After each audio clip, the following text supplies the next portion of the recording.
Bagaimana kalau perusahaan tidak membayar gaji karyawannya? Hutang.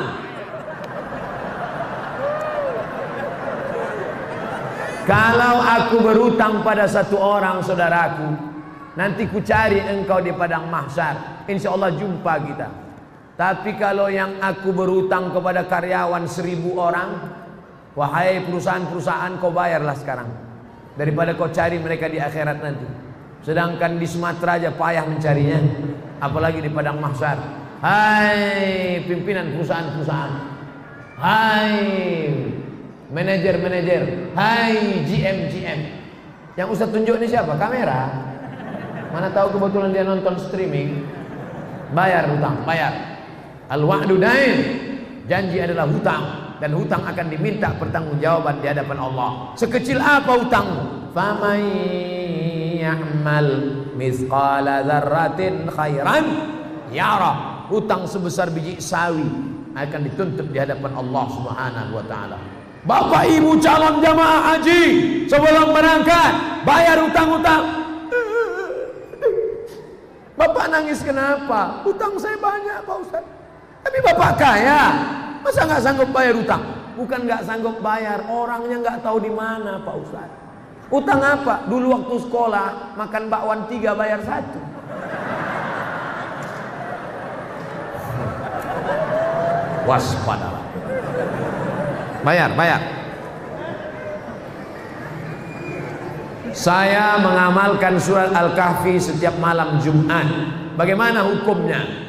Man qara'a surat Al-Kahfi yaumal Jum'ah. Siapa yang baca surat Al-Kahfi malam Jumat, pagi Jumat, sore Jumat, siang Jumat, dari mulai habis maghrib, sore Kamis, malam Jumat, sampai habis asar, sampai menjelang maghrib hari Jumat, baca surat Al-Kahfi. Adha'alahu min nur. Dia dapat cahaya. Dengan cahaya itu dia bisa membedakan mana hak, mana hoax. Mana hak, mana hoax, mana hoax, mana hak. Kita malam ini bisa membedakan mana orang, mana tiang, mana orang gara-gara apa? Gara-gara cahaya, bukan gara-gara mata. Coba matikan lampu semua, buka mata lebar-lebar. Bisa melihat? Kita bisa melihat bukan karena mata, tapi karena cahaya. Makanya ada orang buta tapi hafal Quran. Kenapa? Matanya tertutup tapi hatinya terang. Nur cahaya. Alhamdulillah Pak Ustaz, saya sudah dapat. Bapak dapat? Iya. Kenapa? Nama bini saya Nur Cahaya.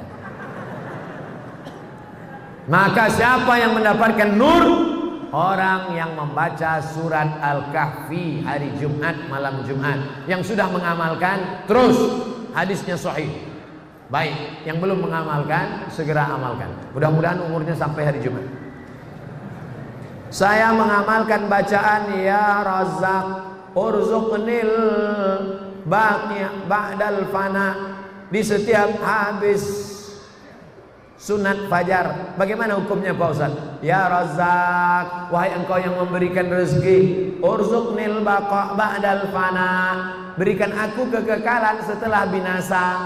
Setelah tanganku binasa dimakan cacing tanah, setelah mataku binasa dimakan ulat, berikan aku kekal abadi.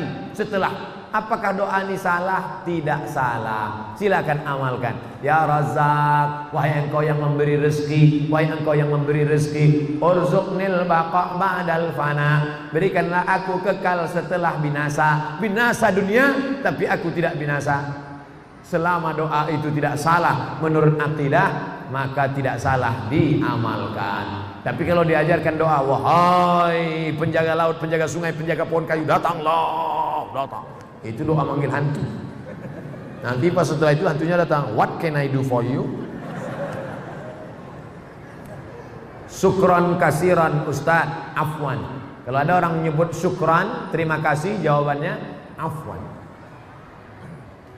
Menurut Ustaz, jamaah tabligh itu baik apa tak baik? Entah. Ada orang kampung saya punya meja biliar bola sodok. musik keras. Pergi saya ke Mesir kuliah, pulang saya kuliah, saya sholat di masjid, saya jadi makmum. Imamnya enak sekali baca ayat. Bismillahirrahmanirrahim. Alhamdulillahi Rabbil Alamin. Siapa ini imam? Rupanya yang punya meja biliar dulu. Selesai sholat saya tanya, abang yang punya meja biliar bertatu rambut panjang dulu kan? Iya. Kok bisa abang sekarang? Ada jamaah tabligh datang ke meja biliar. Selama ini ustadz cuma di masjid saja. Ustadz tidak pernah mengajar kami sholat. Jamaah tabligh datang, kami marah-marah. Jamaah tabligh, pergi keluar, nanti ku pukul kepala. Besok dia datang lagi. Sampai akhirnya kami muak, akhirnya kami ikut dia ke masjid. Ustadz Somad berceramah di masjid. Ustadz Somad tidak pernah ceramah di meja biliar. Siapa yang membuat preman-preman tengik tobat? Siapa yang membuat orang-orang di parkir tobat? Nih jamaah tabligh. Kira-kira jamaah tabligh ini baik apa tak baik? Yang bilang bukan saya. Saya cuma nanya aja. Jadi kalau ada orang mengatakan jamaah tabligh tidak baik, kenapa jamaah tabligh tidak baik? Karena jamaah tabligh pakai sorban, Nabi Muhammad pakai sorban. Jamaah tabligh tidak baik. Kenapa? Karena jamaah tabligh pakai jenggot, Nabi Muhammad pakai jenggot. Jamaah tabligh tidak baik. Kenapa? Karena jamaah tabligh mengetuk pintu rumah ngajak sholat. Itu yang dilakukan Nabi Muhammad. Assalamualaikum, ayo sholat. Ustaz Somad kenapa enggak melakukan ini? Saya takut. Orang jamaah tabligh tak ada takutnya. Assalamualaikum, Pak Haji, ayo ke masjid Pak Haji. Jangan ajak-ajak saya. Kau belum lahir aku udah haji. Besok dia datang lagi. Assalamualaikum Pak Haji. Waalaikumsalam. Ayo ke masjid Pak Haji. Jangan ajak saya. Saya sholat di Masjidil Haram 1 rakaat, catatannya 100.000 rakaat. Udah penuh amal saya. Saya udah sedikit lagi masuk surga. Jangan ajak saya. Besok dia datang lagi. Lama-lama Pak Haji bosan, udah kumat jantung. Ayolah. Nih jamaah tabligh. Kira-kira jamaah tabligh ini baik apa tak baik? Udah 2 kali kutanya.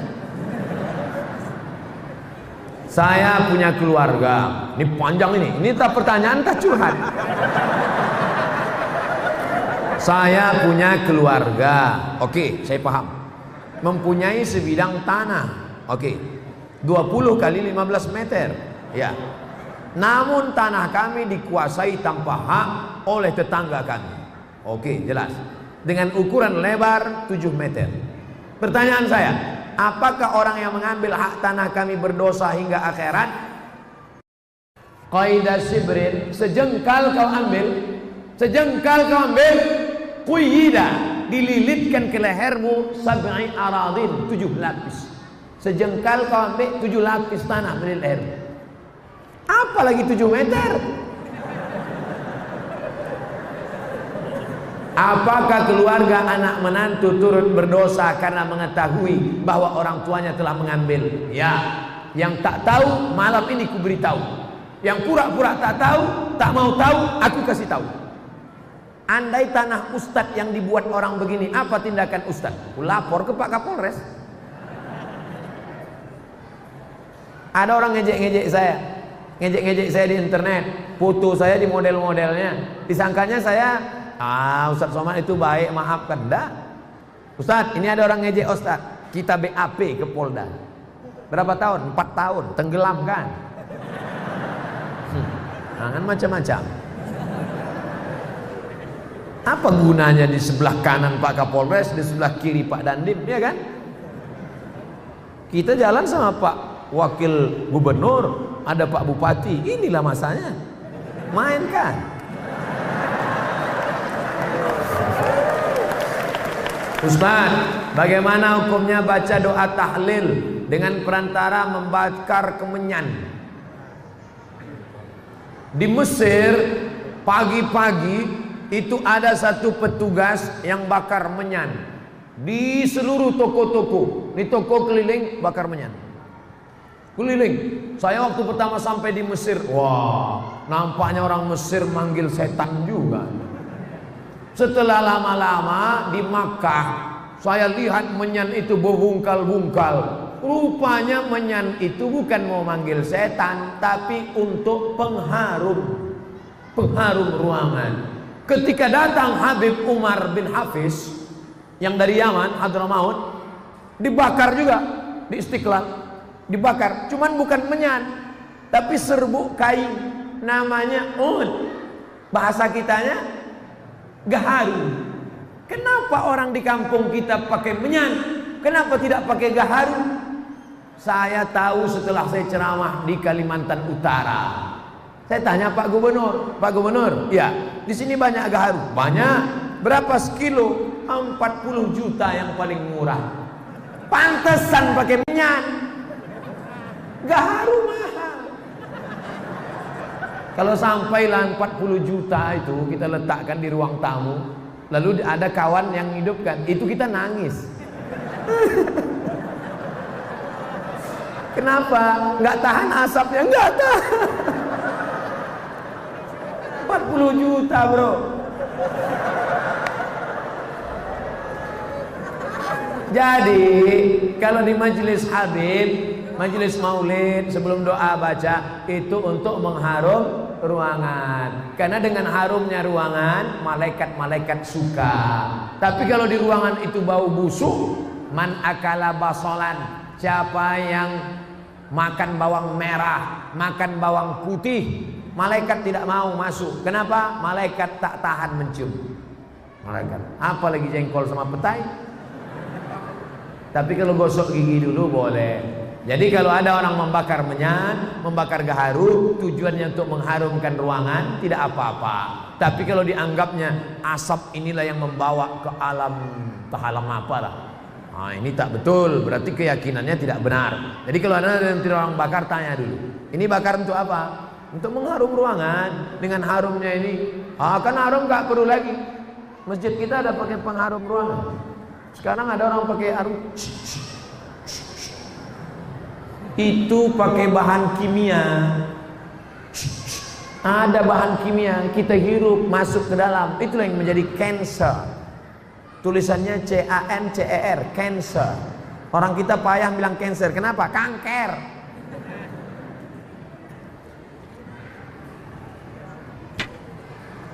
Bagaimana mengajar suami untuk selalu ke tempat majelis, sementara beliau seorang mu'allab. Doa pun kami sebagai istri sudah mendoakan Pak Ustadz. Ini kekeliruan sebagian istri-istri. Hai istri-istri, kalian banyak keliru menghadapi suami. Setelah kalian ngaji, lalu setelah itu kalian pulang ke rumah, suami kalian ceramah. Hai suami, sini sebentar. Assalamualaikum warahmatullahi wabarakatuh. Hai suami. Bukan begitu caranya.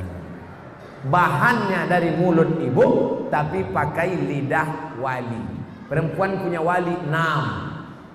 Abang. Wali perempuan ada 6. Ayah, kakek, abang, adik, abang ayah, adik ayah. 6 wali kalian, bu. Lapor ke wali, nanti wali yang menasihati dia. Menantuku, hei adik iparku, sini sebentar. Begitu.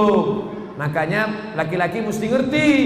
Nanti kalau abang ipar kalian menasehati, itu bukan dia intervensi. Jangan kamu ngomong, Pak, ini keluarga kami, jangan intervensi kami. Nah, ini nggak ngerti keluarga. Ibu tetap berdoa, kami juga nanti di akhir majelis tetap mendoakan. Mudah-mudahan suami-suami ibu menjadi suami-suami yang baik-baik semua. Ahlan wa sahlan Ustadz di kota Pala, Fakfak.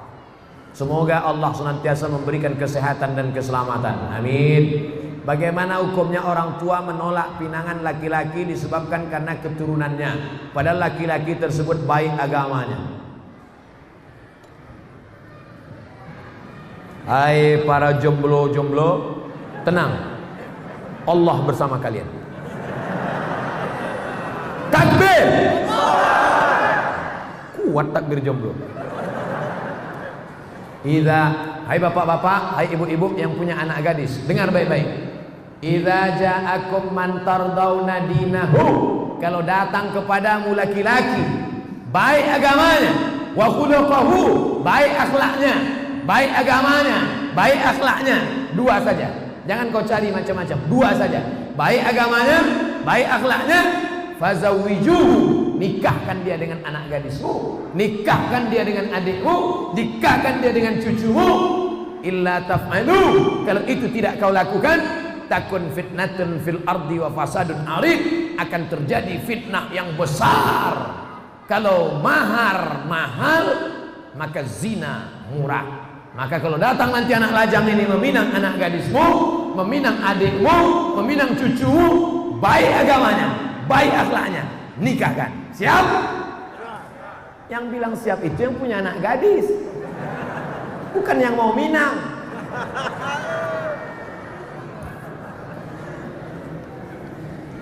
Bu, Pak, kalau kalian cari menantu kaya, nanti dia miskin, kalian jadi benci. Kalau kalian cari menantu ganteng, nanti ketika dia keriput, kalian benci. Carilah menantu yang taat kepada Allah, yang akidahnya baik. Jangan kau lihat warna kulitnya. Bilal bin Abi Rabah dipanggil oleh Nabi, "Ta'al Bilal, aku dengar suara sendalmu dalam surga." Kresek, kresek, kresek, kresek. Bilal itu berkulit hitam, hamba sahaya, orang Afrika Utara. Tapi didengar Nabi suara sendalnya dalam surga. Belum mati sendalnya udah masuk surga. Makanya kalau ada bapak ibu nanti kehilangan sendal, sabar, berarti udah masuk surga duluan. Jangan-jangan sendal saya pula hilang duluan. Jangan kau lihat lagi isu. Ini masih banyak orang tidak mau menerima hanya gara-gara suku la ilaha illallah. Saya sebagai orang Jawa enggak mau kalau anak gadis saya nikah sama orang Batak. Kenapa, Pak? Derajat terlalu jatuh. Masa dari emas jadi tulang? Ini orang. Kalau orang kerja di bank konvensional, gajinya riba atau tidak riba, Pak Ustaz?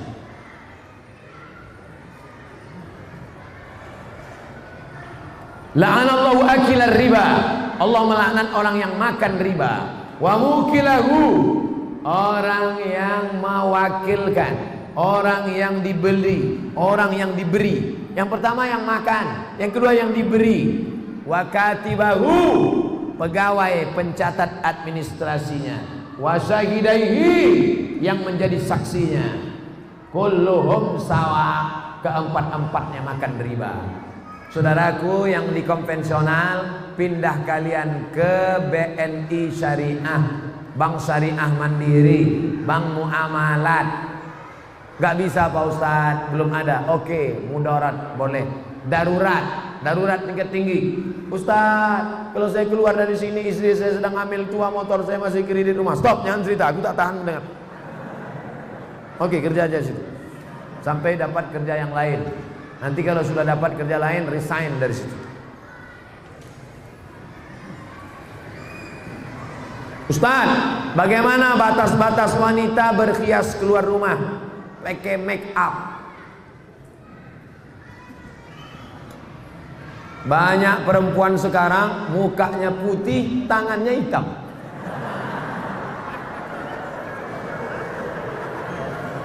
Kau cantik bukan karena bedakmu, kau cantik bukan karena sedomu, kau cantik bukan karena bulu mata alismu, tapi kau cantik karena bekas wudhu tahajudmu, kau cantik karena bekas cahaya baca Quranmu. Itulah yang disebut dengan inner beauty, kecantikan dari dalam. Ini perempuan banyak bersolek-solek. Sudah tahu AC mati panas dipakai bedak, luntur,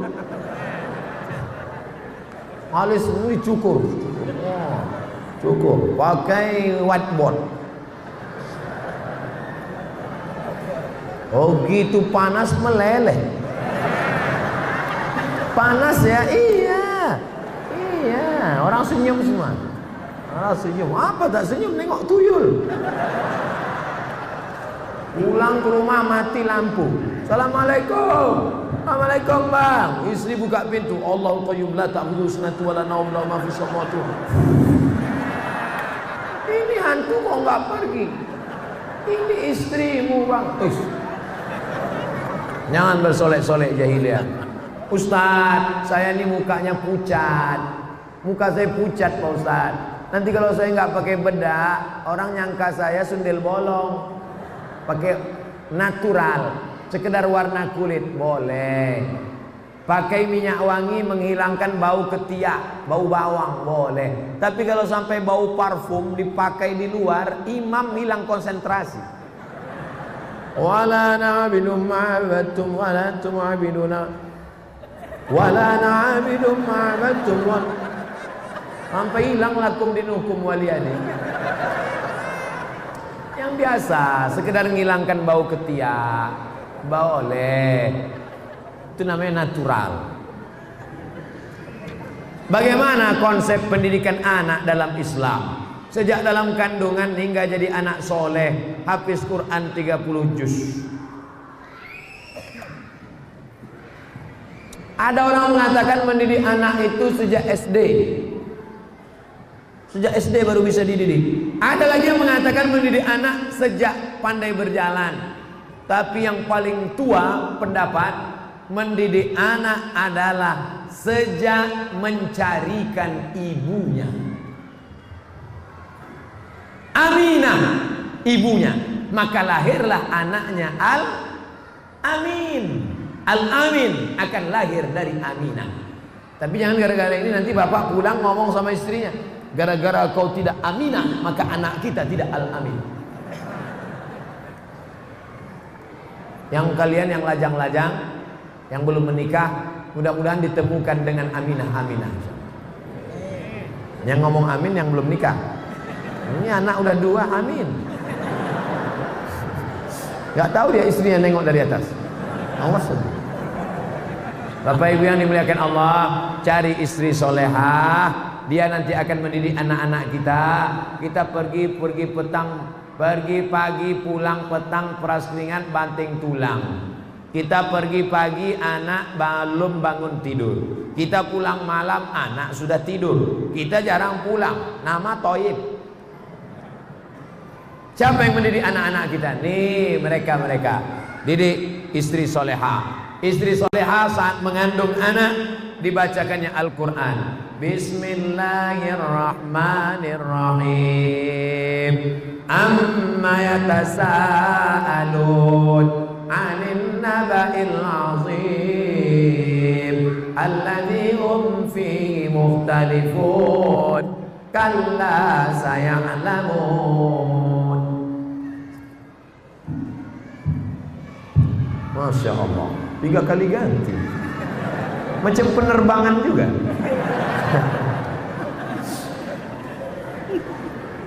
Istrinya soleha. Istri soleha tadi waktu hamil banyak-banyak baca ayat. Saya yakin dan percaya ini dulu pasti ibunya waktu dalam kandungan banyak-banyak sholawat. Pasti anak-anak ini yang datang mendengar pengajian ini pasti ibunya waktu hamil dulu baca ayat. Karena kalau dia tak baca ayat pasti anaknya lompat-lompat. Karena emaknya nyanyi kucing garong tiong racun. Bapak Ibu yang dimuliakan Allah. Setelah itu anak tadi disusukan. Sekarang banyak anak-anak meluk kaleng. Susu sama kaleng. Susukan sama ibunya. Setelah itu kemudian dimasukkan sekolah agama. Bawa pengajian. Kemarin saya pergi ke hotel. Kebetulan di hotel itu tinggal anak MTQ dari Kabupaten Bengkalis, Riau. Umur 8 tahun, hafal Quran 30 juz.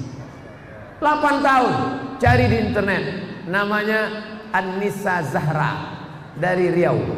Saya tanya kakeknya, "Kek, ini gimana dia bisa hafal Quran umur 8 tahun?" Sejak kecil di kamarnya non-stop 24 jam MP3 Al-Quran. Jadi Bapak Ibu nanti pulang dari sini lagu-lagu dangdut, Cinta Satu Malam, Kabikaci Kabigam, Coach Kotahe, campakkan ke laut. Jangan rusak laut. Nanti dimakan ikan hiu pula. Bakar. Alhamdulillah Pak Ustaz, semua CD-CD lagu dangdut udah saya sodakohkan. Jangan. Mengalir dosanya. Balik dari sini lagu-lagu dangdut bakar. Robah dengan MP3 Al-Quran. Bagaimana jika niat pakai cadar tapi dilarang orang tua karena takut lulus kuliah tak dapat kerja? Yang nyuruh pakai cadar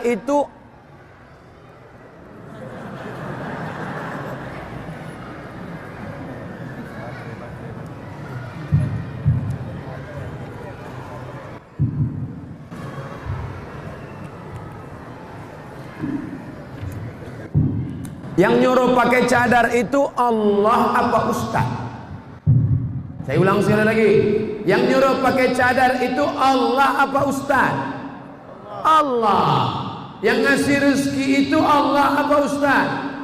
Allah.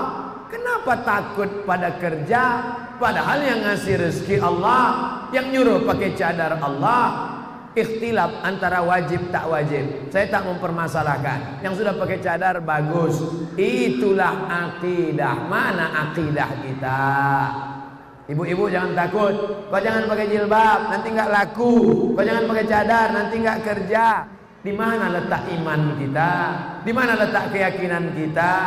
Bukan satu pintu rezeki yang diberikan Allah. Ibu-ibu yang punya anak gadis, mau dia pakai cadar, alhamdulillah. Jangan takut rezeki.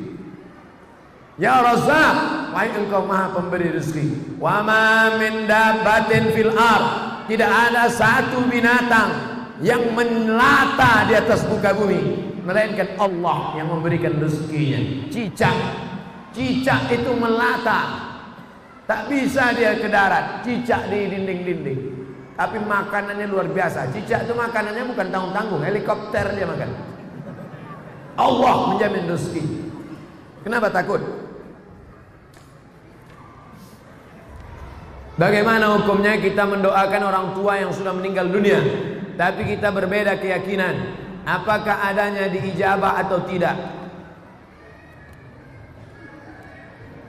Yang berbeda agama ada dua doa. Doa ketika masih hidup, Allahumma hdi qaumi fa innahum la ya'lamun. Berikan hidayah. Berikan hidayah kepada bapakku, berikan hidayah kepada ibuku, berikan hidayah kepada kakekku. Doa itu dia panjatkan Nabi untuk umatnya. Adapun yang sudah meninggal dunia, serahkan dia kepada Allah. Ayahku ini hambamu,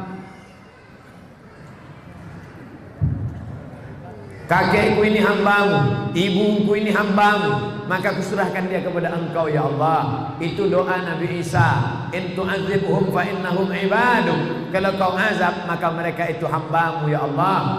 Kalau kau ampunkan mereka itu hambamu ya Allah. Kalau kau azab mereka itu juga hambamu ya Allah. Itu yang bisa kita ucapkan. Serahkan kepada Allah Subhanahu wa ta'ala. Kata yang sering belajar, kita yang sering belajar dari ceramah tausiah di YouTube disebut madrasah YouTubiah. Apakah sering menonton dan mendalami ceramah akhi? Sanad kita mengikuti sanad akhi, mengikuti sanad. Apakah kalau kita mengambil ilmu dari YouTube, dari Google, itu bisa dianggap punya ilmu yang benar? Ya. Yang paling tinggi kualitasnya namanya sama. Sama itu artinya mendengar langsung. Saya mendengar hadis ini dari Syekh Mahmud Abu Hashim. Syekh Mahmud Hashim mendengar hadis ini dari Sayyid Muhammad. Sayyid Muhammad mendengar hadis dari Sayyid Alawi. Sayyid Alawi mendengar hadis dari Sayyid Abbas Al-Hasani Al-Maliki. Sampai sanadnya kepada sahabat Nabi namanya Abdullah bin Amr bin As. Abdullah bin Amr bin As dari Nabi Muhammad sallallahu alaihi wasallam.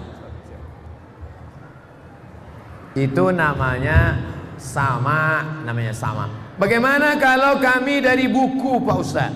Buka buku, ambil hadis, namanya wijadah. Wijadah namanya. Tetap diakui, cuman kualitasnya bawah. Begitu juga dengan mendengar tidak langsung dari tape recorder, dari MP3, maka itu bisa juga. Yang penting ustadznya ada. Ada ustadznya di alam nyata. Bapak Ibu yang selama ini mendengar saya di YouTube, kira-kira Ustadz Somad itu ada tak di alam nyata?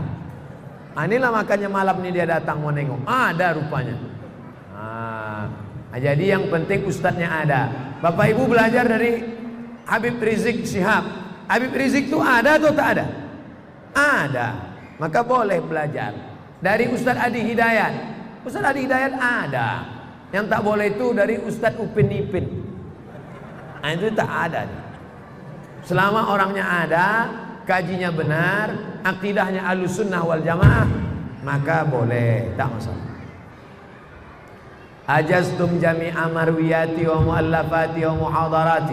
Saya ijazahkan semua MP3, semua video YouTube, semua buku-buku, 37 masalah populer, 99 tanya jawab salat, 30 fatwa seputar Ramadan. Saya ijazahkan semua riwayat-riwayat ilmu yang saya sampaikan kepada ini, semua yang hadir di majelis Masjid Agung malam ini. Jawabnya qabiltu, aku terima. Saya pernah melihat orang mau dikubur, sebelum ditutup kuburannya diazankan. Allahu Akbar, Allahu Akbar. Jenazah mau masuk. Apa dalilnya? Qiyas. Quran, hadis, ijma', qiyas.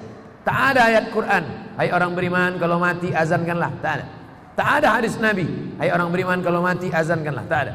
Tak ada ijma' ulama. Tapi qiyas ada. Mana qiyasnya?